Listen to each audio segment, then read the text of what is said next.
তো শেষ হয়েছে আজকের মানি নাইট ড্রটি। আর আজকে মানি নাইট ড্রটি ছিল এই বছরের শেষ মানি নাইট ড্র। তো আজকে মানি নাইট ড্র কী হলো সেই বিষয়ে জেনে নেওয়া যাক।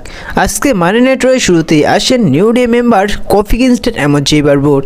তারা আসার সাথে সাথে সেখানে থাকা সমস্ত দর্শকরা তারা বকাঝকা করতে থাকেন এবং তাকে বু করতে থাকেন।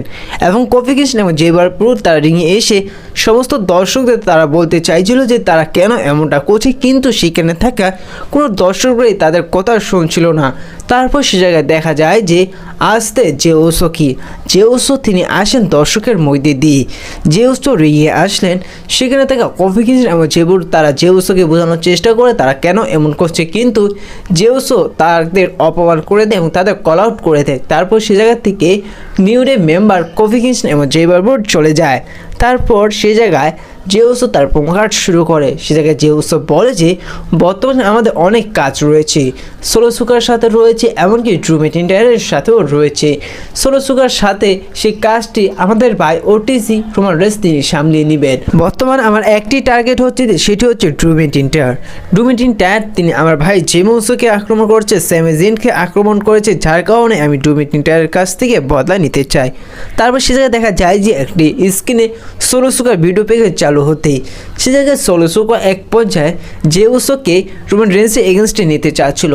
সে জায়গায় সোলো সুকা বলে যে জেউসো তুমি বলে গিয়েছো তোমার সাথে রোমান রেইন্স কী করেছিল, তুমি তারপর রোমান রেইন্সের সাথে এখন যুক্ত হয়েছো, আর তুমি যদি এখন রোমান রেইন্সের সাথে যুক্ত হয়েছো তাতে কোনো সমস্যা নেই। এবার আমি 6 জানুয়ারি নেটফ্লিক্সের রয়ে আমি রোমান রেইন্সকে হারিয়ে আবার ট্রাইবাল চিফ হয়ে যাব। তারপর তোমার ভাই জেউসো সেও আমাকে অ্যাকনোলেজ করবে, তুমিও অ্যাকনোলেজ করবে এবং তোমাদের রোমান রেইন্সও অ্যাকনোলেজ করবে। আর এই বলে সোলো সুকা সেই সেগমেন্টটি অর্থাৎ সেই ভিডিও প্যাকেজটি শেষ হয়ে যায়। তারপর আবার সে জায়গায় জেউসো কিছু বলবে, ঠিক সেই সময় ড্রু ম্যাকইন্টায়ার এসে জেউসোকে ভয়ঙ্কর আক্রমণ শুরু করে এবং সিকিউরিটি গার্ডরা এসে তাদের থামানোর চেষ্টা করে, কিন্তু সে জায়গায় কিছুটা আক্রমণ করার চেষ্টা করেছিল জেউসো, কিন্তু সে কিছু করতে পারেনি। পরবর্তী সিকিউরিটি গার্ডগুলো তারা ড্রু ম্যাকইন্টায়ারকে নিয়ে গেলে আবার ড্রু ম্যাকইন্টায়ার এসে জেউসোকে আক্রমণ করে, আর এই জায়গায় তাদের সেগমেন্টটি শেষ হয়। আর আজকে মানি নাইট ড্রয়ের মধ্যবর্তী অবস্থায় আরও একটি বিষয় দেখা গিয়েছে যে অ্যাডাম পিয়ার এবং জেউসোকে ব্যাক স্টেজে, এবং সে জায়গায় অফিসিয়ালিভাবে অ্যাডাম পিয়ার কনফার্ম করে যে 6 জানুয়ারি নেটফ্লিক্সের মানি নাইট ড্রয়ের জন্য জেউসো এবং ড্রু ম্যাকইন্টায়ারের ম্যাচটি। তো আপনাদের কালকের ভিডিওতে জানিয়ে দিয়েছিলাম যে আজকে মানি নাইট ড্রয়ে কনফার্ম হতে পারে জেউসো এবং ড্রু ম্যাকইন্টায়ারের ম্যাচটি নেটফ্লিক্সের রয়ের জন্য। তো তেমনটাই দেখা গিয়েছে। পরবর্তী একটি ম্যাচ দেখা যায় ওটিস এবং চ্যাট কেবলের মধ্যে।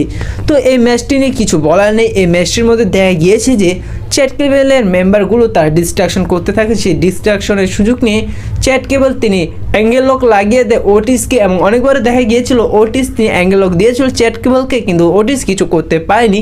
কিন্তু ফাইনালি দেখা যায় যে চ্যাট কেবল তিনি ওটিসকে যে অ্যাঙ্গেল লক দিয়ে দিয়েছিল সেই অ্যাঙ্গেল লকের কারণে ওটিস তিনি চেক আউট করে দেয় এবং সেই সিঙ্গেল ম্যাচটি চ্যাট কেবল তিনি ওটিসকে হারিয়ে জিতে যায়। তার পরবর্তীতে একটি সেগমেন্ট দেখা যায় যে সে জায়গায় দেখা যায় যে আরট্রুথ আসে এবং আরট্রুথকে আক্রমণ করে বুস, এবং বুস তিনি ভয়ঙ্করভাবে আক্রমণ করে আরট্রুথকে, এবং সে জায়গায় তাদের সেগমেন্টটি শেষ হয়ে যায়। পরবর্তীতে একটি দেখা যায় ওমেন্স ইন্টারকন্টিনেন্টাল চ্যাম্পিয়নশিপের একটি টুর্নামেন্টের সেমিফাইনাল ম্যাচ, এবং এই ফাইনাল ম্যাচটির মধ্যে যেই জিতবে সে একেবারে ফাইনাল পৌঁছে যাবে। সেই ম্যাচটিতে দেখা গিয়েছে ডেকোটা গাই ভার্সেস জয় স্টারের মধ্যে। তো আপনাদের কালকে যে ভিডিওতে জানিয়েছিলাম যে এই জায়গায় ডেকোটা গাই তিনি জয় স্টারকে হারিয়ে তিনি ফাইনালে পৌঁছে যাবে।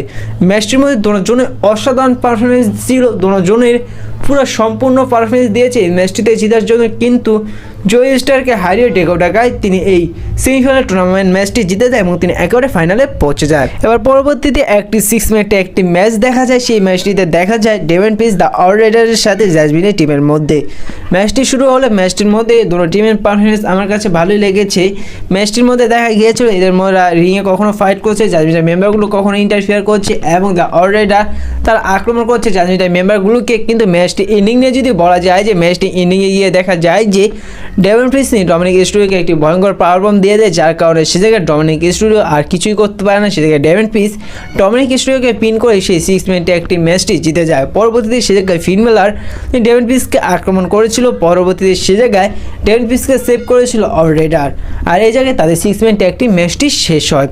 পরবর্তীতে একটি সেগমেন্ট দেখা যায়, সেই জায়গায় দেখা যায় যে লুবলি ক্যাজার এসে তিনি নিজেকে অনেক প্রশংসা করতে থাকে এবং তিনি বলে যে তিনি ডাব্লিউডাব্লিউ টপে পৌঁছাবে এবং তিনি টাইটেল জিতবে এবং তিনি শেমাসকেও কল আউট করে, ব্রন বেকারকেও কল আউট করে। এক পর্যায়ে লুবলি ক্যাজার তিনি বলে যে ব্রন বেকারকে রিংয়ে আসতে এবং তার ফেস টু ফেস আসতে, কিন্তু সে জায়গায় ব্রন বেকারকে দেখা যায় না, বরং দেখা যায় যে সে জায়গায় শেমাসকে আজকের মানি নাইট রয়ে রিটার্ন করতে দেখা যায় এবং শেমাস এসে তিনি লুবলি ক্যাজারকে ভয়ঙ্করভাবে আক্রমণ করে এবং সে জায়গায় লুবলি ক্যাজার আক্রমণের কারণে তিনি রিংয়ের বাইরে থেকে চলে যায়, অর্থাৎ রিংয়ের বাইরে তাকে আক্রমণ করে ফেলে দেয়। আর এই জায়গায় তাদের সেগমেন্টটি শেষ হয়। পরবর্তীতে একটি সেকেন্ড ম্যাচ দেখা যায় ওমেন্সের ইন্টারকন্টিনেন্টাল চ্যাম্পিয়নশিপের সেমিফাইনাল ম্যাচটি, এবং সেই ম্যাচটিতে দেখা গিয়েছিল ইউসিকাই ভার্সেস লাইরা ভ্যালকোরের মধ্যে। তো এই ম্যাচটির মধ্যে মনে হয়েছিল যে ইউসিকাই তিনি লাইরা ভ্যালকোরকে হারিয়ে তিনি এই ম্যাচটিতে জিতে যাবে, কিন্তু ম্যাচটির মধ্যে দুজনের পারফরমেন্স ভালো ছিল। ম্যাচটির মধ্যে গিয়ে এক পর্যায়ে দেখা যায় যে লাইরা ভ্যালকোরিয়া তিনি ইউসিকাইকে হারিয়ে তিনি ফাইনালে পৌঁছে যায়, কিন্তু সে জায়গায় ইউসিকাই অনেকটা ইমোশনাল হয়ে যায় এবং পরবর্তীতে একটি মেইন ইভেন্টে দেখা যায় যে সিএম পাঙ্ক এবং সেথ রলিন্সের সেগমেন্টটি। তো এই জায়গায় অনেকে মনে হয়েছিল যে যেহেতু আজকের নেটফ্লিক্সের মানি নেটওয়ার্ক শেষ মানি নেটওয়ার্ক হতে যাচ্ছে, বছরের শেষ র হতে যাচ্ছে, এমনকি ইউএস নেটওয়ার্কের শেষ র হতে যাচ্ছে, ডাব্লিউডাব্লিউ হয়তো কোনো শকিং কিছু দেখাতে পারে বা বড় কিছু দেখাতে পারে, সেটি হতে পারে সিএম পাঙ্ক এবং সেথ রলিন্সের মধ্যে ভয়ঙ্কর আক্রমণ। এই বিষয়টা অনেকে আশা করেছিল, কিন্তু তেমন কোনো এদের মধ্যে আক্রমণ তেমন কোনো কিছু দেখা যায়নি। এরা একে অপরকে কল আউট করতে থাকে। সিএম পাঙ্ক তিনিও সেথ রলিন্সকে কল আউট করতে থাকেন, সেথ রলিন্স তিনিও সিএম পাঙ্ককে কল আউট করতে থাকেন। এই জায়গায় একে অপরকে তারা পার্সোনাল বিষয় নিয়ে আসে পড়ে তাদের প্রোমো কার্ডের মধ্যে। তো এদের সেগমেন্টটি দেখে যতটুকু বোঝা গেল যে এবার হয়তো যেহেতু মানডে নাইট রয়ে নেটফ্লিক্সে সিএম পাঙ্ক সেথ রলিন্সের ম্যাচটি হতে হচ্ছে, সেই ম্যাচটির মধ্যে হয়তো বেকি লিঞ্চকে দেখা গেল যেতে পারে। তো এই ছিল আজকের মানি নাইট রটি। আর আজকের মানি নাইট রটি আপনাদের কেমন লাগলো অবশ্যই কমেন্ট করে জানিয়ে দিবেন। আর আজকের এই ভিডিওটা এই পর্যন্তই ছিল। দেখা হচ্ছে পরবর্তী ভিডিওতে নতুন কোনো আপডেট নিয়ে।